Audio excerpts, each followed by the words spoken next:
warahmatullahi wabarakatuh. Di malam ini saya akan menceritakan kisah tentang suatu tokoh yang cukup terkenal bernama Aung San Suu Kyi. Cerita kali ini saya angkat dari judul lakon Wisan Sembilan. Dan di malam ini saya kejadian ngantuk. Kami baca di awal pertama. Putra dari Bukari Durga, dari Durga, atau yang lebih sering dikenal dengan Diwali Badenge, menemui Bathara Prabu ingin meminta istri, yaitu Dewi Gersana yang adalah putra dari Bathara Brahma Dewa. Tetapi Gersana sudah menikah akhirnya dengan Raden Arjuna atau Raden Janaka dan sedang mengandung seorang anak laki-laki.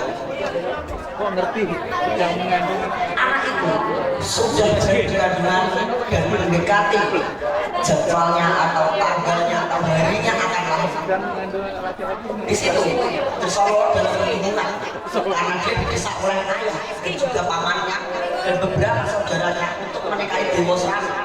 Karena sejatinya Dewa Srana adalah dewa, sedangkan Janaka atau Arjuna hanyalah manusia biasa. Dia didesak hingga dia dipaksa untuk naik ke kayangan oleh Bathara Durga dijodohkan dengan anak. Ketika ini dijodohkan, dia menolak. Maka Bathara Brahma kembali memaksanya agar mau menikah dengan Dewa Srana. Tapi dia semakin menolak. Dan karena merasa kesal, Bathara Durga melakukan sesuatu hal yang tidaklah terpuji, yaitu dia menyeret Gersana dan dia menghajarnya hingga bayi itu lahir. Bayi itu lahir dan dibuang ke kawah Condroginika, atau yang mungkin bisa kita permudah adalah kawah Biru. Di mana ketika seorang bayi masuk ke kawah Biru sudah dipastikan dia akan mati. Tetapi ada seorang yang berhati mulia dan menolongnya. Itu adalah Eyang Semar. Eyang Semar menolongnya dan diasuh hingga besar dan diberi nama Wisanggeni. Wisanggeni berasal dari dua kata, yaitu Wiso dan Geni. Wiso yang berarti racun dan Geni yang berarti api, menggambarkan bahwa bayi ini atau anak ini memiliki kekuatan api yang beracun. Dan setelah mengetahui masa lalu dari orang tuanya dan kenapa dia bisa lahir, dia berniat membalaskan dendamnya kepada para dewa dengan cara mengorak air kayangan atau merusak asik, memberantakan, menghancurkan tempat para dewa itu berada.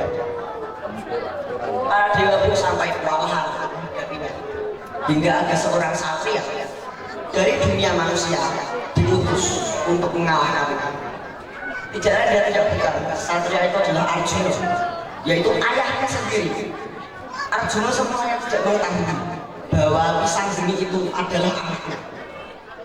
Tapi setelah Gersana menemuinya dan dia baru mengetahui bahwa anaknya telah lahir, kemudian dibawa anak itu oleh Eyang Semar kepada Arjuna dan mengatakan bahwa itu adalah anaknya yang telah lahir oleh Bathara Durga.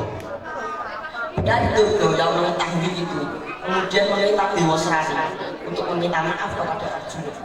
Tetapi Arjuna yang sudah tidak terima dengan perlakuan Dewa Srana dan Bathara Durga kepada istrinya, akhirnya menghajarnya hingga babak belur dan meninggalkan luka yang tidak hilang selamanya.